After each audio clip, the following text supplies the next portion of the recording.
भैया कल हम कथा में पहुंच गए थे कि विदुर जी महाराज ने मैत्री जी से पूछा कि भगवान एक बात बताओ, मुझे ऐसे खानदान में जन्म क्यों मिला? भाई मैंने कोई अपराध किया होगा? बोले हाँ, आपसे एक अपराध बना था। हे विदुर जी, आप धर्मराज के अवतार हो, लेकिन आपसे उस गद्दी पे बैठ के एक अपराध बन गया था। क्या?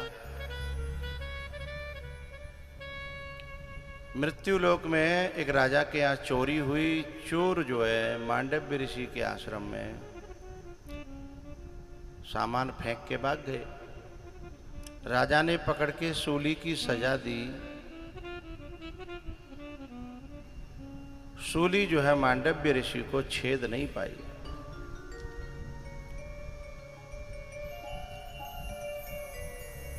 चरणों में आकर के राजा गिर पड़ा, महाराज मैं तो आपको कोई सामान्य चोर समझ रहा था, आप तो कोई दिव्य आत्मा हो, महात्मा हो, क्षमा करना, गलती हो गई।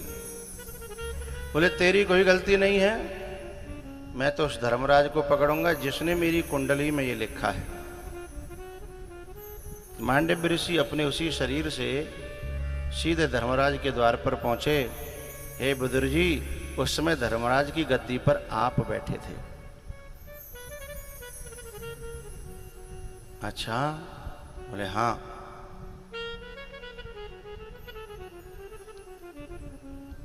मांडव्य ऋषि ने पूछा कि मुझे सूली की सजा किस दंड अपराध के कारण दी गई, मैं जानना चाहता हूं। तो धर्मराज जी ने बताया कि तुमने बचपन में तितलियों के कांटे छेदे थे।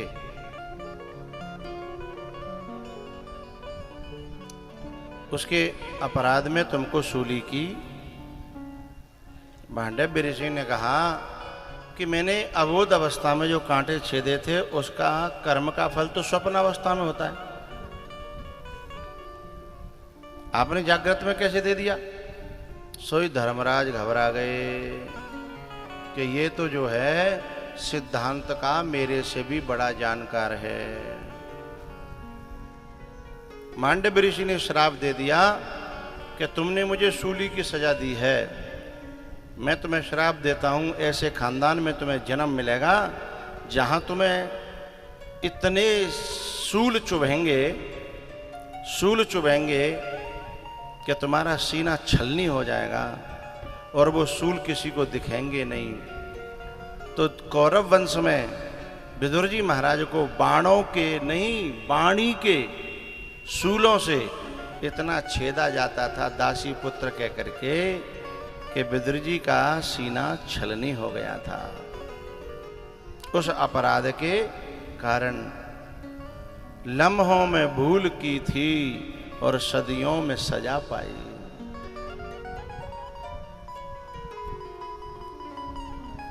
भैया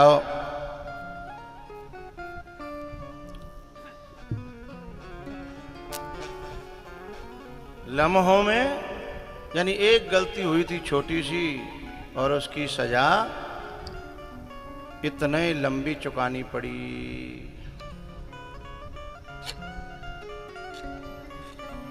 विदुर जी महाराज समझ गए कि मेरे अपराध का मुझे दंड मिल रहा है।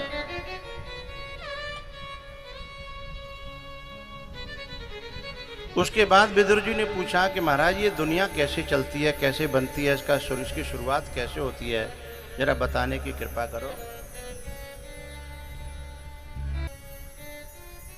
मैत्री जी ने कहा नारायण की नाभि से कमल, कमल से ब्रह्मा जी, ब्रह्मा जी से सनत कुमार, सनत कुमार संत हो गए, फिर दशऋषि पैदा किए, वे भी वैराग प्राप्त कर गए। उसके बाद रुद्र, रुद्राणी, उनसे तमोगुणी सृष्टि थी, बंद करनी पड़ी। उसके बाद मनु और शतरूपा, हम सब उन्हीं की संतान हैं। उनकी पहले 2 बेटियां, 3 बेटियां और 2 पुत्र, आकुति, देवहूति, प्रसूति, 3 बेटियां, प्रियव्रत और उत्तानपाद 2 पुत्र। आकुति का विवाह ऋषि रुचि के साथ में हुआ। देवहूति जो है ना, उनका विवाह करदम जी के साथ में हुआ। करदम जी महाराज ने देवहूति से पहले ही तय किया था कि एक संतान होते ही मैं गृहस्थ का त्याग कर दूंगा, वैराग्य ले लूंगा। पहले जो है ऐसा लोग करते थे।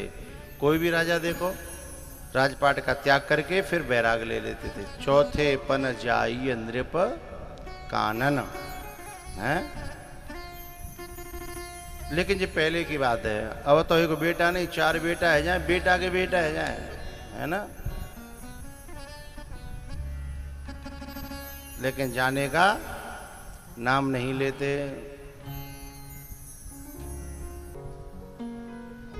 एक बात मैं आपको बताऊं, जैसे नींद से जगने के बाद नींद व्यक्ति को खींचती रहती है, नींद से जगने के बाद काफी देर तक नींद व्यक्ति को खींचती रहती है अपनी ओर,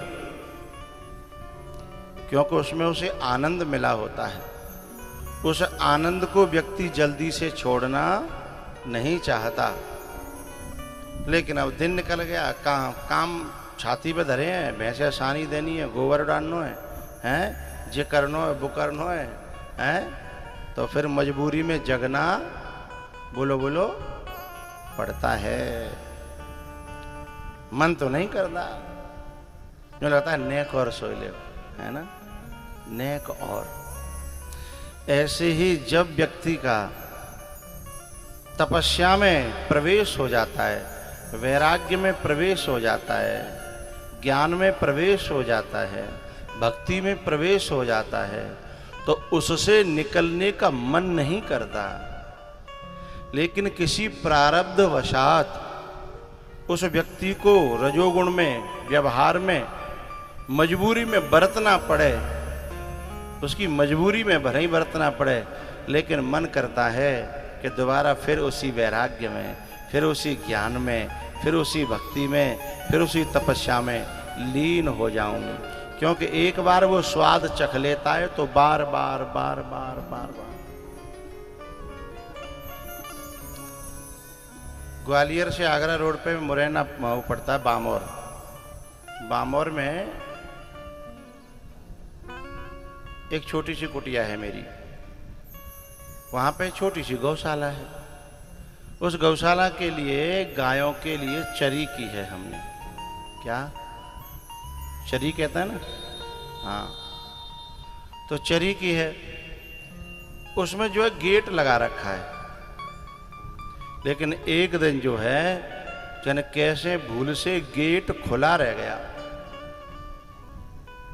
जो वहां का जो गेट पे जो रहता था जो व्यक्ति, वो गेट खुला रह गया और उसमें एक जो है बेजार घुस गया और बाने हरी हरी चरी में जब मोह मारे तो नेक देर में काफी सुपड़ा जब मंच के बराबर है तो मिनट में साफ कर गो। अब जिस दिन से उसके मुंह वो हरियाई लगी है, अब वो दिन में, रात में, भुकभुके में, संध्या को वो चक्कर ही लगाता रहता है। अब वो ये सोचता है कि दोबारा फिर कब गेट खुले मिल जाए और फिर कैसे तक लगे, मौज लगे, है ना।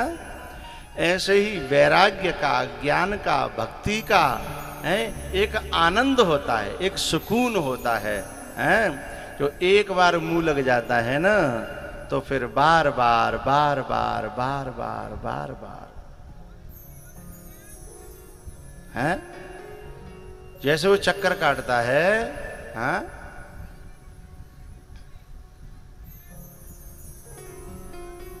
ऐसे ही साधक जो है ना, एक बार इस रजोगुण से, इस प्रपंच से, रजोगुण में तो क्या है, कलेश ही कलेश है।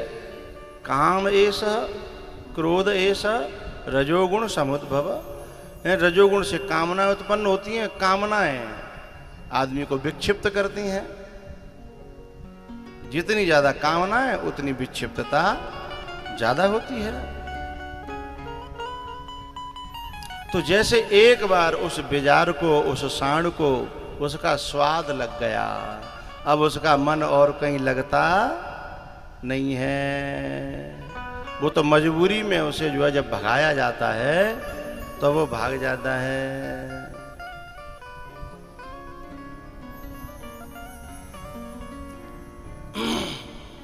फिरत स्नेह मगन सुखय पाने,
बादकी चल रही है ना, इसी बादकी को घनी करना है, समझ रहे हो। फिरत स्नेह मगन सुखय पाने,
गगन सुख अपने। मैं ये बात जो अभी मैं बाजार की बात कह रहा हूं, इसका अर्थ क्या है कि जो करदम जी थे ना, वो प्रारब्ध बसात, क्योंकि उर कछु प्रथम वासना रही, उस पुरानी वासना के निर्मूल न होने के कारण वासना रह क्यों गई इतनी तपस्या करने पर? उसका एक कारण है, तन सुखाए पिंजरा कियो, तरे रैन दिन ध्यान। तुलसी मिटी न वासना, बिना विचारे ज्ञान, बिना विचारे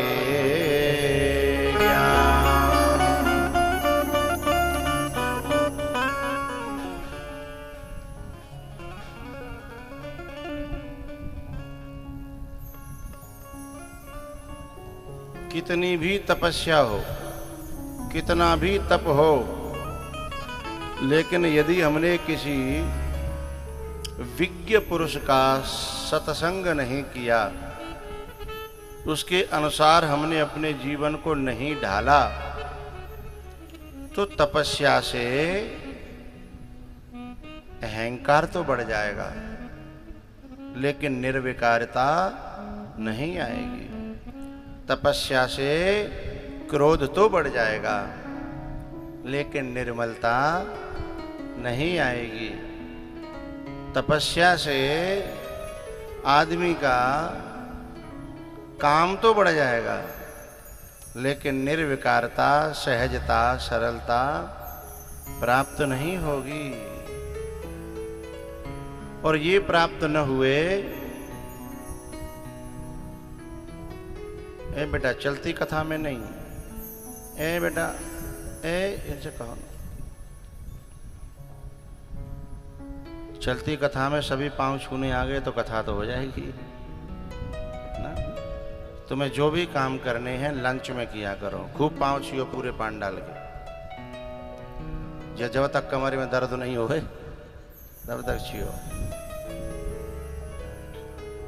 कथा में विघ्न डालना बड़ा पुण्य के बजाय क्या हो जाता है? पाप।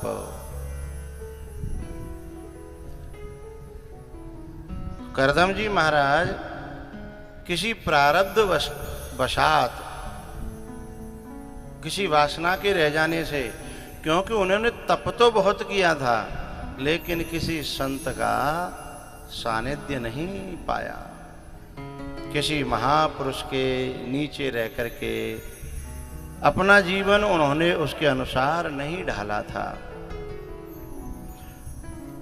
और जब तक हम जीवन को उसके अनुसार नहीं ढालेंगे, तब तक क्या होगा? वो भीतर की जो प्रवृत्तियां हैं वो नहीं मरेंगी। आप तो सब किसान हैं, यदि फसल में आप खाद देते हो ना, खाद देने से पहले सोचते हो जहाँ खरपतवार हो तो पहले भाई मारवी की दवाई दे दें, जाते पहले वो मरे।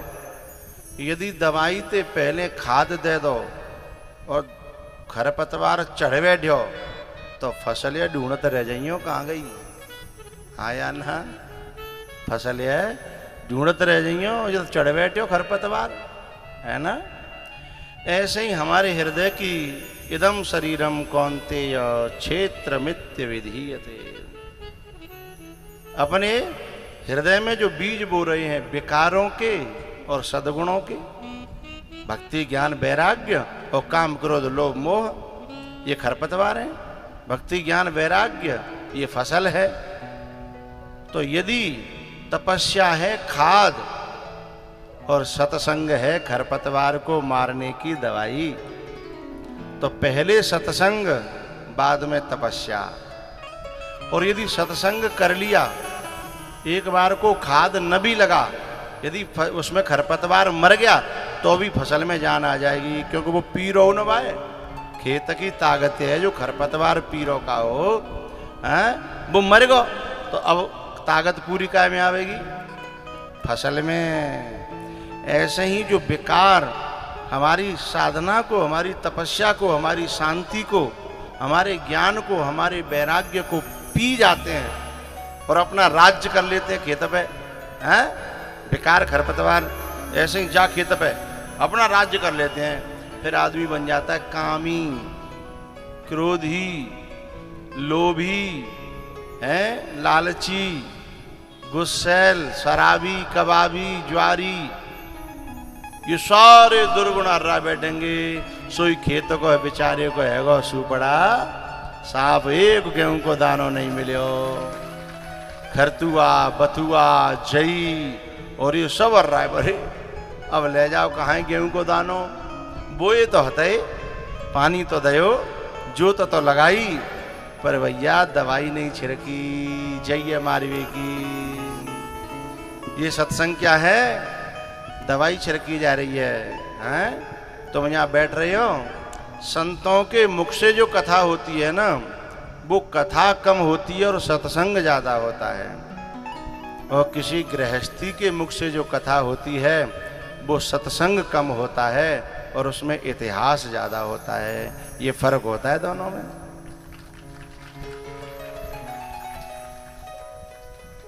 तो जब सत्संग की, जैसे ये जो तुम्हारे ऊपर जो फुहारे से चल रहे हैं ना, न कि जहाँ में दवाई और डाल दी जाए या खुशबू डाल दी जाए, हैं? तो आनंद आ जाएगा ना। तो ऐसे ही जी जो फुहारे छिड़क रहे हैं पानी सो, ऐसे ही मैं भी तुम्हारे दिल की खेती में, हृदय की खेती में कुछ छिड़काव करने आया हूं। काम आदि मद दंभ न जाके, काम आदि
हम बन जाके तात निरंतर वश में ता।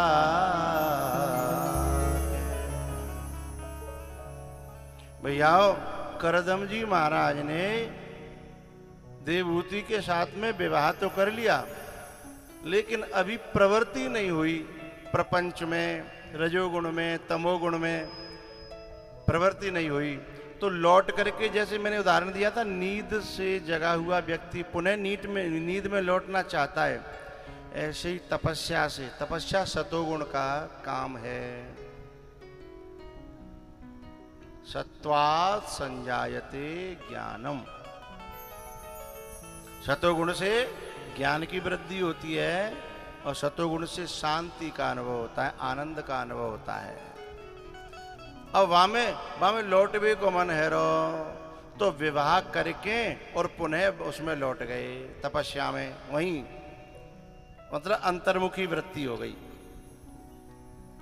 अब वो बेचारी ब्याह के आई, अब वो तो चले गए समाधि में, आंख बंद है गई भीतर, अब वो सेवा में लग गई।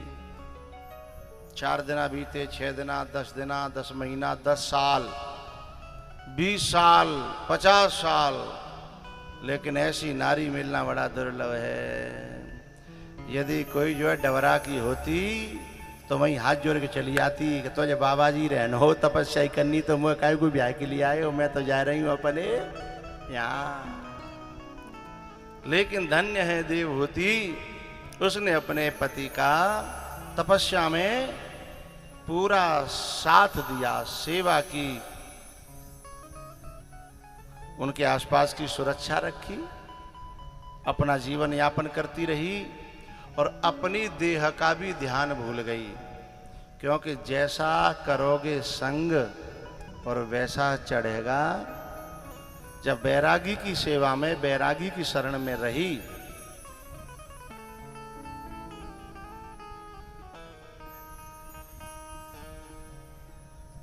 बैरागी की शरण में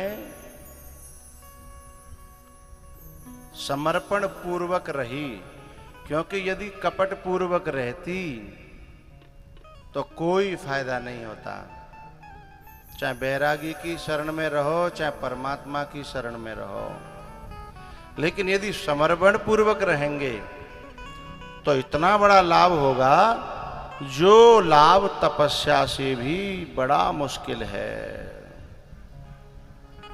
जो तपस्या से भी नहीं होता वह लाभ होता है। जब उनकी तपस्या पूरी हुई, समाधि से बाहर आए और देवहूति को देखा, जर्जर, फटे हाल, सूखे हुए, क्योंकि उसने अपने सारे देह के सुखों को त्याग दिया था।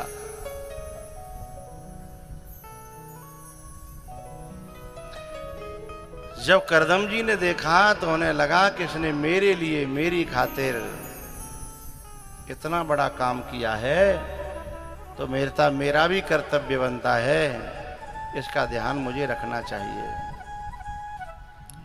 तब जो है उसकी सेवा की पद्धति क्या थी? विसृज्य कामम दंभम च द्वेषम लोभमघम मदम अप्रमत्तोद्यता नित्यम तेजीयां समतो सयत्। कामम, कामम का मतलब शारीरिक संबंध से नहीं है, बोले तो कुछ भी बदले में पाने की इच्छा, कि हम सेवा कर रहे हैं, रिस्पॉन्स तक भी चाहने की इच्छा न रहे, उस सेवा में स्वयं ही इतना आनंद आवे, इतना आनंद आवे कि वह आनंद के आगे और कछु जरूरत रहे ही ना है। हनुमान जी ने सेवा करके राम जी तक कछु मांगे हो? बोले क्यों करते हो? बोले मुझे सेवा में खुद ही इतना आनंद आता है। परमात्मा की और महात्मा की सेवा मिल जाना ही स्वयं में एक गिफ्ट है, स्वयं में एक गिफ्ट है, तोहफा है, आशीर्वाद है। उसके बाद कुछ मांगने की जरूरत ही नहीं है। लेकिन यदि उसे व्यापार समझ लिया कि सेवा करेंगे तो मेवा मिलेगी, अब कर रहे हैं सेवा, ध्यान मेवा पे, और मेवा न मिली, 4-6 दिन बीत गए, तो फिर गुस्सा आएगा कि हम तो हद कर दी सेवा की, यहाँ मेवा को नाम ना है, हम तो हार गए सेवा कर करके, यहाँ कोई नाम ही नहीं है। तो फिर वो सेवा सेवा नहीं रहेगी, फिर तो वो संजात संजायते कामः और कामात् क्रोधो विजायते, क्रोधात् भवति सम्मोह, सम्मोहात् स्मृति विभ्रमः। तो कामना जब पूर्ति नहीं होगी तो गुस्सा आएगा, लेकिन जब सेवा ही स्वयं गिफ्ट समझ लेंगे हम, तो फिर कामना रहेगी नहीं, तो क्रोध आएगा नहीं। विसृज्य कामम दंभम बनावट द्वेषम। बोले वहां द्वेष का क्या मतलब होता? द्वेष कैसे होता? भाई वहां तो पत्नी है और पति है, द्वेष कैसे होगा? बोले द्वेष तब हो जाता है जब व्यक्ति कामनाओं की पूर्ति का गुलाम हो जाता है, तो जिसकी सेवा कर रहा है ना, उसी से द्वेष हो जाता है। अपने क्षेत्र में माताएं जब अपने पति से परेशान होती है, कहती हैं ना, द्वेष हो जाता है उन्हें पति से ही। क्या कहती हैं? मैं का तो बहुत अच्छे रिश्ते आए, पर पता नहीं मैं कर्म फूट गो, सो जी में नसीब में लिखे हो तो है। अब आदमी से द्वेष है वो ना, है? तो जो ऐसे करदम जी जैसे ऋषि के लिए तो द्वेष की और ज्यादा संभावना बढ़ गई, जो सीधे तपस्या में चले गए हैं।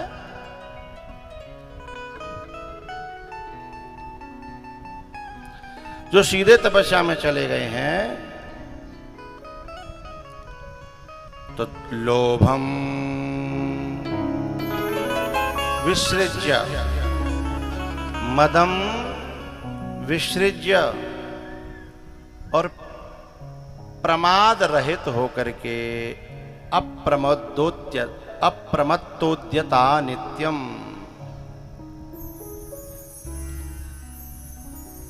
संत भगवान पधारे हैं, कथा सफल हुई, संत भगवानों का हम स्वागत करते हैं। प्रसाद ले लो।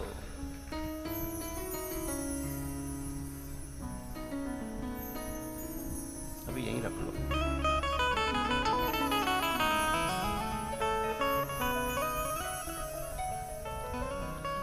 तुम संतों के सामने पड़ रहा है ये कैमरा, ऐसे कर लो। इधर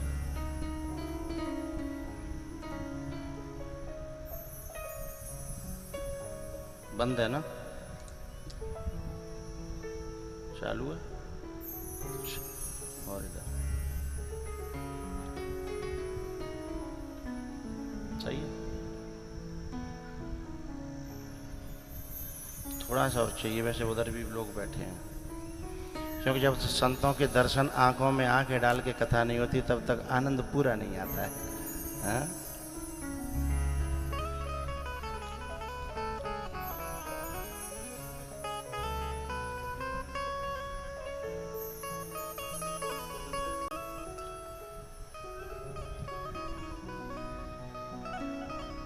कामम विसृज्य दंभम विसृज्य द्वेषम लोभम विसृज्य अघम विसृज्य। अघमाने पाप। बोले पाप क्या है? बोले ये अपने पति के, अपने परमात्मा के, अपने इष्ट के प्रति द्वेष हो जाना, यही काम वो अग है, पाप है।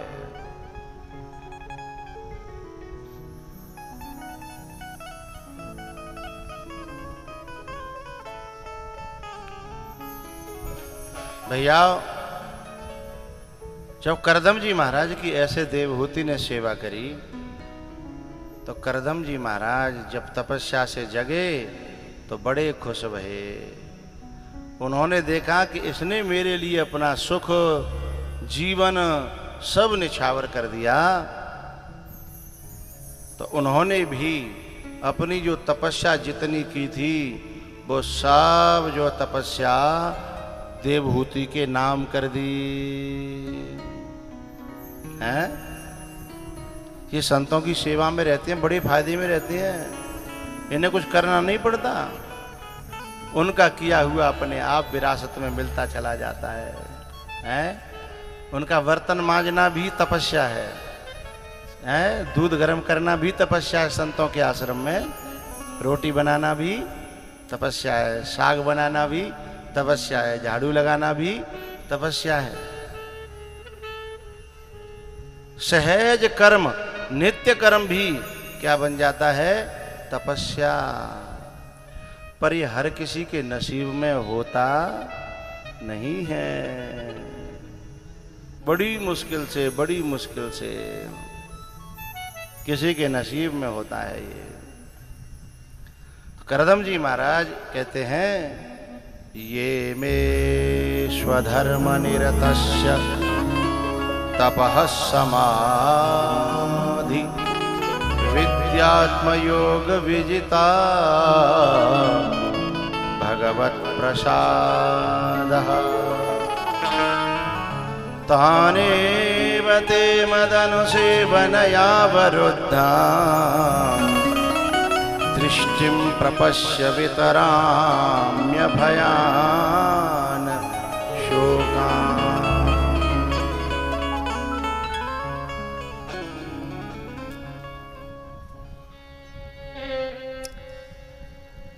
स्वधर्म निरतस्य, मैंने अपने धर्म में रह करके, तप करके, समाधि में जो मैंने कुछ कमाया है पुण्य, वो सब मैं तुम्हें प्रदान करता हूँ।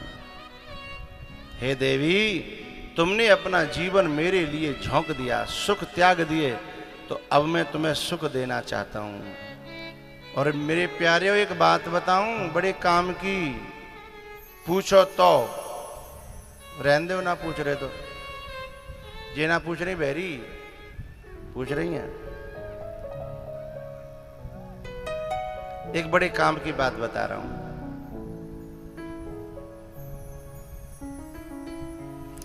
सीता जी राम ने भी पाई और सीता जी रावण ने भी पाई। सीता जी राम ने भी पाई और सीता जी रावण ने भी पाई। राम जी धनुष तोड़ करके लाए और रावण भी कुछ तोड़ के लाया सीता जी को। राम जी धनुष तोड़ के लाए और रावण सीता जी को अपना धर्म तोड़ के लाया, अपना धर्म भंग कर दिया, नष्ट कर दिया। राम जी धर्म का पालन करके लाए और रावण धर्म को तोड़ करके तब सीता जी को लाया। वो सीता जी है लक्ष्मी, सीता जी है शांति, सीता जी है सुकून।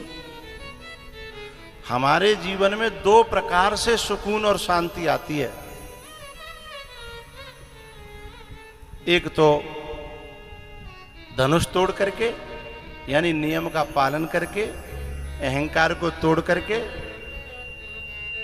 गुरु की आज्ञा का पालन करके। धनुष को तोड़ने की आज्ञा किसने दी? वशिष्ठ जी ने, गुरु जी ने। गुरु जी की आज्ञा का पालन करने के बाद जो जीवन में शांति आएगी वो स्थायी होगी, वो विकास करेगी। वो नुकसान नहीं करेगी। लेकिन धर्म की मर्यादा को तोड़ करके जो सीता, जो शांति, जो सुख, जो समृद्धि घर में आएगी, वो आती हुई दिखेगी तो सही, लेकिन शांति रहेगी नहीं, सुकून मिलेगा नहीं, बर्बादी होकर के ही रहेगी। है क्यों परीक्षित जी? ऐसे ही संतों की सेवा करने के बाद, गुरुओं के बताए हुए नियम पर चलने के बाद हमारे घर में जो सुख, शांति, समृद्धि आएगी वो अभयान अशोकान, वो निर्भयता प्रदान करने वाली और अशोक बनाने वाली, शोक रहित करने वाली, निर्भय और अशोक। जैसे मान के चलो जिंदगी में कोई खुशी आई तो इन लोग कहते हैं भैया हर सुख के पीछे दुख छुपाए और दुख के पीछे सुख छुपाए। लेकिन जो गुरु की आज्ञा से जो सुख मिला है उसके पीछे दुख की आने की हिम्मत नहीं है। यहाँ दो विशेषण हैं, तानेव ते मदनुसेव नयावरुद्धान दृष्टिम प्रपश्य वितराम्य अभयान अशोकान, वितराम्य भयान शोकान। ऐसे सुख दे रहा हूं कि सुख के बदले तुम्हें दुख नहीं भोगना पड़ेगा, केवल सुख ही सुख मिलेगा। देवहूति जी बड़ी खुश हुई, बड़ी प्रसन्न हुई। उसके बाद साहब उनके फिर जो है 9 कन्याएं और 10वें नंबर पर कपिल भगवान का अवतार हुआ। कपिल भगवान जैसे ही जन्मे बेटा के रूप में, तो करदम जी महाराज ने अपनी शर्त याद दिलाई कि मैंने कहा था कि जैसे ही एक बेटा हो जाएगा मैं उसी समय घर परिवार को छोड़ के बैराग ले लूंगा। देवहूति जी ने कहा कि मैंने कहा तो था, पर मैं तो घर गृहस्थी के जंजाल में ऐसी भूली, ऐसी भूली, ऐसी भूली, क्या बताऊं। मैं तो भूल ही गई कि संसार में रहते रहते दोनों काम करने हैं। एक आपने कथा सुनी होगी, पहले जमाने में रहट चलती थी, रहट बड़े बूढ़े ने देखी होंगी, है ना? रहट जानते हो? जो रहट होती थी, हाँ, गोल गोल जो है पानी जो ऊपर आता जाता था और ऐसे बैल जो है घूमते जाते थे।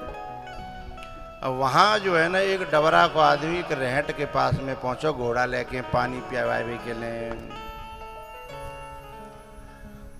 तो घोड़ा जैसे ही मुंह डाले सो ऊपर ते बावते बाल्टी में ते पानी गिरे घोड़ा के मुंह पे, सो घोड़ा जो है बिदक के पीछे हट जाए।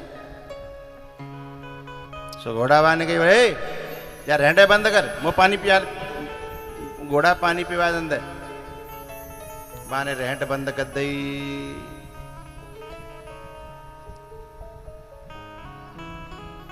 दर्शन कर लो हिंदुस्तान के, पुराना हिंदुस्तान है। जोर से बजाओ। अब ये सीन कहाँ रहे हैं?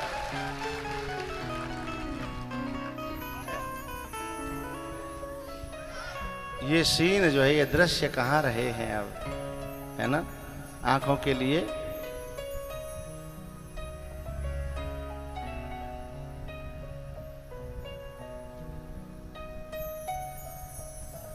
अब क्या हुआ, जब मैंने रहट बंद कर दी तो हम पानी आया वो बंद है। सो घोड़ा वाले बोलो कि रहटे बंद कर ले, पर पानी है तो आमंद है। रहट वाले ने कही बावर है तू घोड़ा वाले, पानी तो तभी आवेगो जब रहट चलेगी, और तू रहटे बंद कर भी कह रहा है। तो बोले तेरी रहट खट खट कर दिए, ये खटर पटर में मेरा घोड़ा पानी नहीं पीता। तो बोले खटर पटर तो भाई चलेगी, जब रहट चलेगी तो खटर पटर तो होगी। तो बोले मेरा घोड़ा पानी कैसे पिएगा फिर? तो रहट वाले ने, किसान ने, साधारण से किसान ने एक बड़ी प्यारी बात कही। वो घोड़ा वाला जो था ना वो डबरा का था, और रहट वाला जो था ना वो गढ़ी का था, होशियार था। तो वह घड़ी के ने वह डबरा के थे कही, बाबूजी इतना भी नहीं जानते हो, इस घोड़े को आदत डालो खटर पटर में ही पानी पीने की है। यदि खटर पटर में पानी न पिया तो फिर कभी पानी इसे मिलने वाला नहीं है, ऐसी आदत डालो। तो जब दुनिया की खटर पटर में ही भजन कर ले, तुम सोचो कि जो खटर पटर बंद है जाएगी, जिक है जागो, जो है जागो तब भजन करेंगे, न कि जे काम है जाए तब भजन करेंगे, न कि जे काम है जाए तो जे कबू पूरे हैवे वारे नहीं है।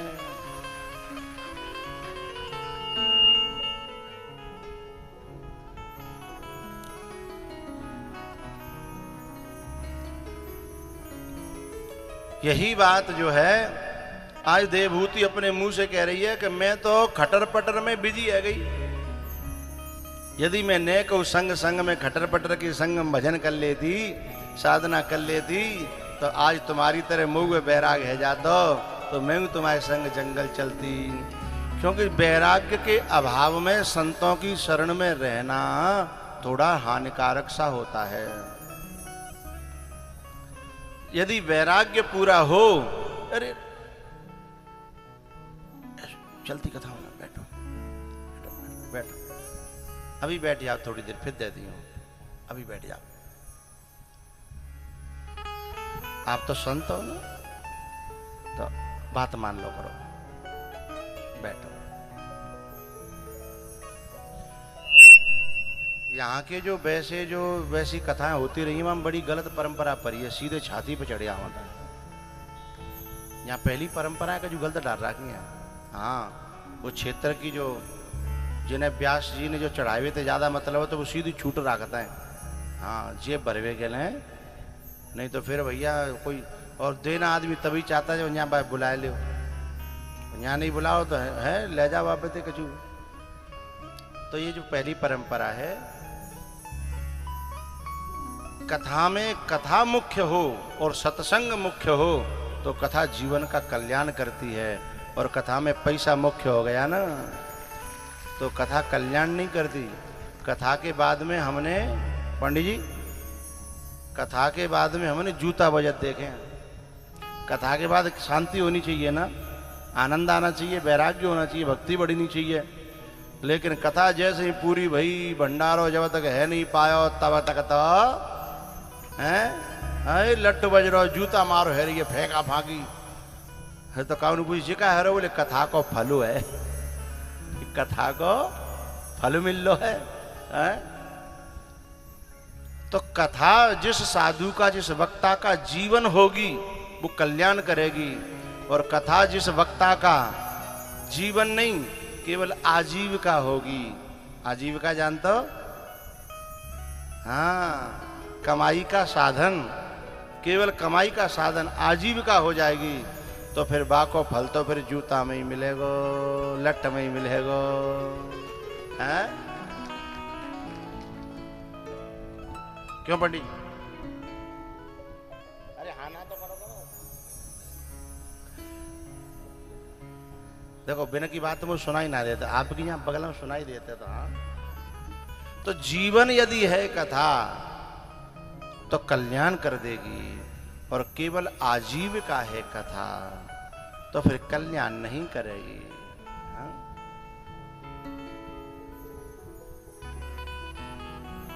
तो देवभूति जी जब करदम जी जाने लगे तो कहती हैं, नेह यत् कर्म धर्माय न विरागाय कल्पते न तीर्थ पद सेवायै जीवन्नपि मृतो हि सह साहं भगवतो नूनं वंचिता मायया दृढ़म्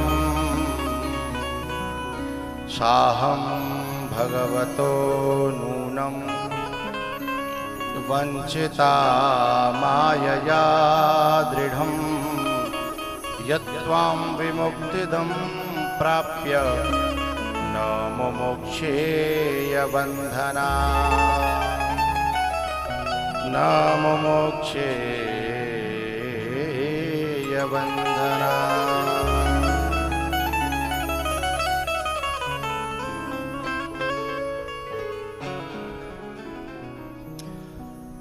देवहूति कहती हैं कि जे शरीर ते न तुम्हें बैराग कमा पाई न विरागाय न धर्माय न मैं कछु धर्म कर्म कर पाई और न तीर्थ पद सेवाय। तीर्थ माने होता है पवित्र, पद माने चरण। जिनके चरण पवित्र हैं न मैं ऐसे चरणों की सेवा कर पाई। चरण किसके पवित्र होते हैं? साफ सुथरे नहीं कह रहा मैं, साफ सुथरे तो जो है ना, जो शहरों में बड़े बड़े पैसा वाले होते हैं जिनके जूता चप्पल उतरते ही ना, साफ सुथरे तो उन्हों के होते हैं, लेकिन पवित्र नहीं होते, पूजनीय नहीं होते। पूजनीय चरण तो परमात्मा के और महात्मा के, ये दो चरण पूजनीय होते हैं। या परमात्मा को भक्त होए, परमात्मा को दास होए, हैं, इनके चरण भले ही फटे हों, रेत में लिसरे हों, चाहे कैसे, लेकिन पूजनीय होते हैं वो। न तीर्थ पद सेवायई जीवन नपि मृतो ही सह।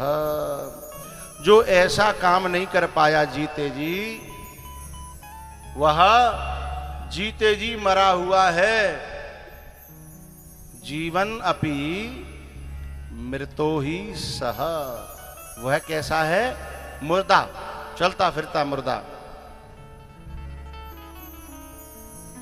एक संत गाते हैं, साधो यह मुर्दों का देश, साधो यह मुर्दों का देश।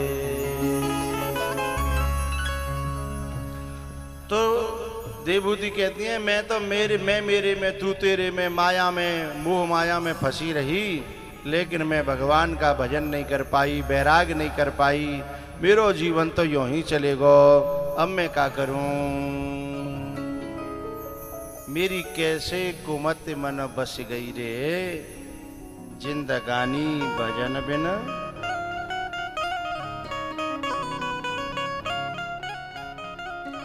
मेरी कैसे कुमत मन बस गई रे, बस गई रे। एक मैया कहती है, एक मैया कहती है मध्य प्रदेश की, मध्य प्रदेश में भी डबरा की और डबरा में भी घोंगा की और घोंगा में भी गढ़ी की। क्या कहती है? ओ मेरी कैसे कुमत मन बस गई रे, बस गई रे, जिंदगानी भजन बिना लुट गई रे।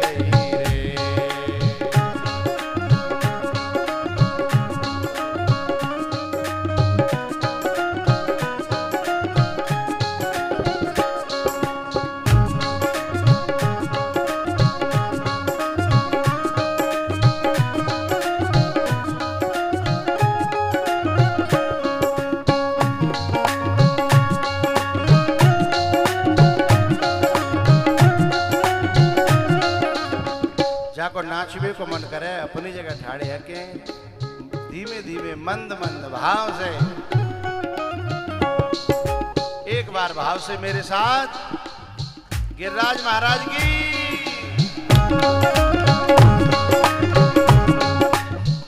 रुको रुको, कशुनो तो मुझे देखा था कि हम हाथ ऊपर कर ले हैं, ये बहुत बढ़िया आदमी है, भगवान की जिन पे कृपा बनी रहे। और कछू न्याडिया अब जो है ऐसे का दावा दिखावे आयो, जब मेरे ऊपर हाथ आएगा तो भाई नीचे क्यों भैया? अभी रुको, जब मैं करूं तब। मेरे ऊपर तो सबके ऊपर, और मेरे नीचे तो संत भगवान ने छोड़ के। संत तो पे जप में लगे रहो। और जी आधे अधूरे कद तक बेमो बहुत बुरे लगाता है, यो टूटी सी बाल है।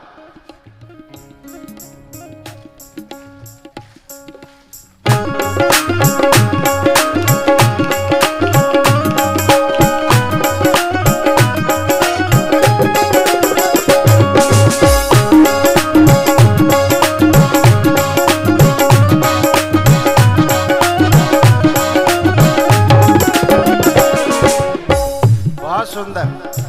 अरे भैया मेरे नीचे है तो नीचे कर लियो, तुम्हारी तो गाड़ी में ब्रेक ही नहीं है, एक्सीडेंट है जागो। हाँ?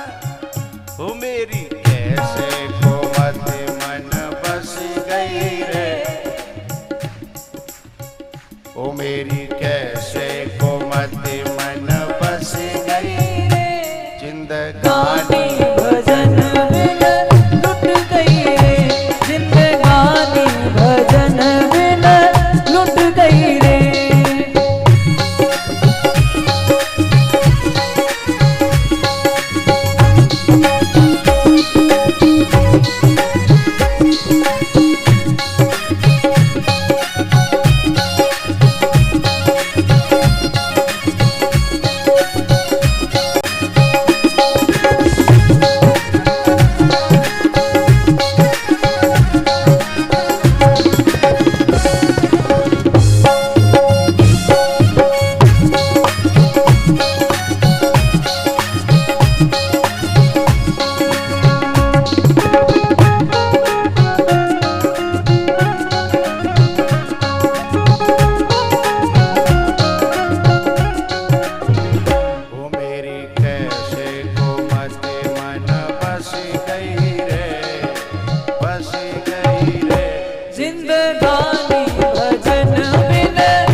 नहाए धोए के आसन पे बैठी,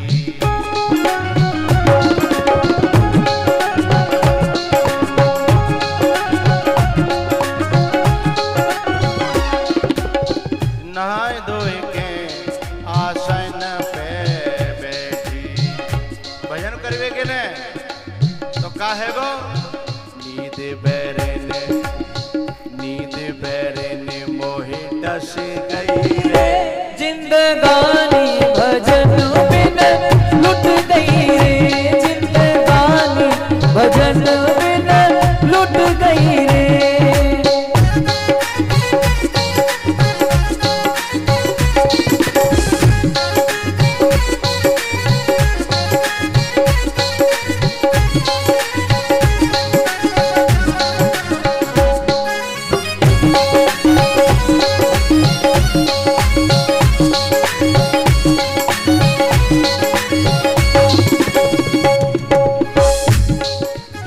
सासु ससुर की न सेवा की,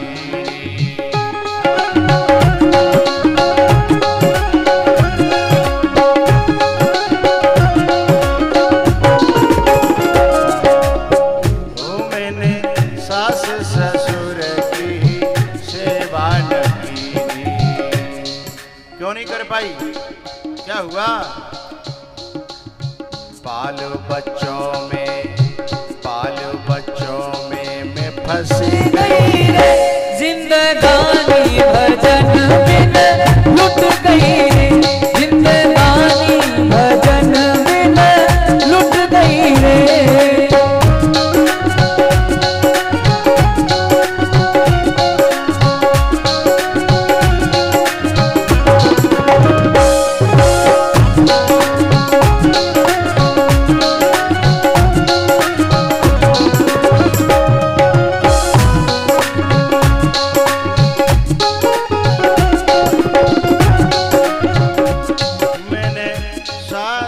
संतों की सेवा न की।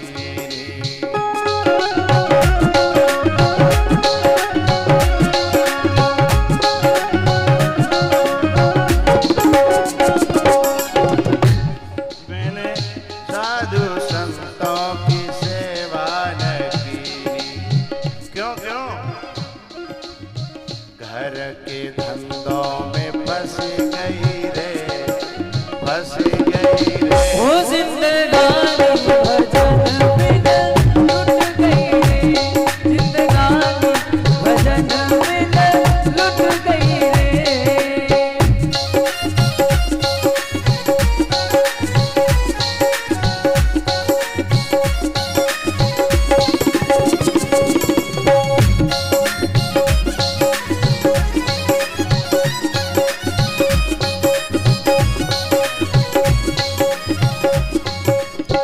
दान धर्म मैंने कुछ भी न कीना।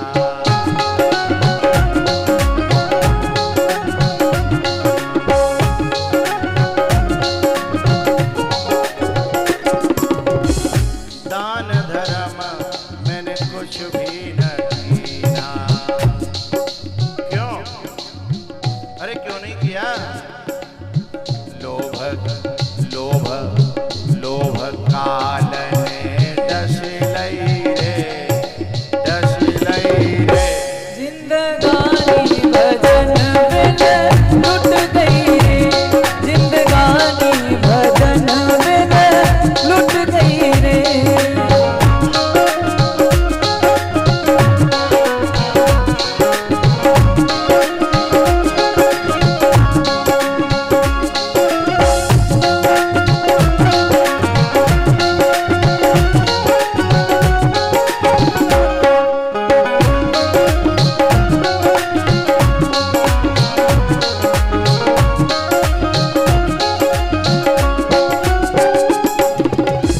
तीर्थ व्रत मैंने कुछ भी न कीना।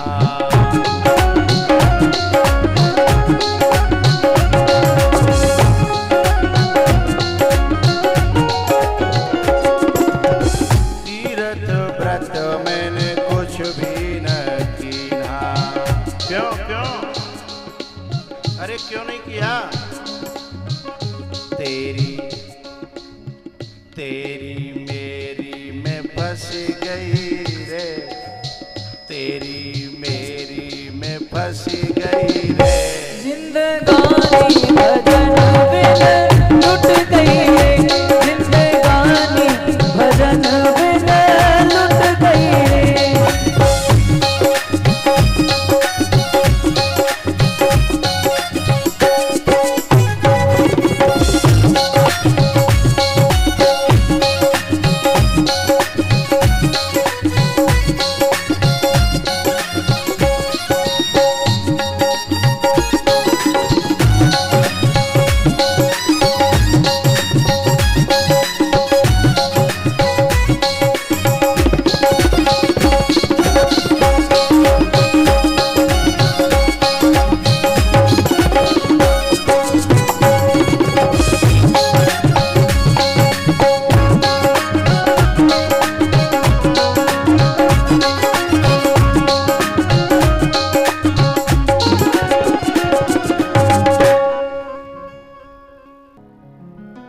तो तेरी मेरी में फंस गई रे, फंस गई रे।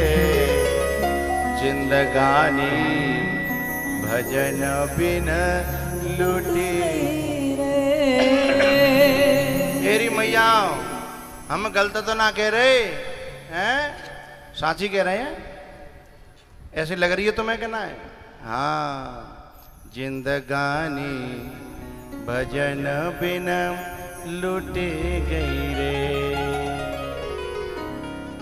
मैंने साधु संतों की सेवा न की। बोले क्यों नहीं करी? क्या दिक्कत आ गई? घर के धंधों में फंस गई रे, फंस गई रे। जिंदगानी भजन बिना लुटी गई रे। मेरी कैसी कोमत मन बस गई रे, बस गई रे। जिंदगानी भजन बिन लुट गई रे, हो जिंदगानी भजन बिन लुट गई रे।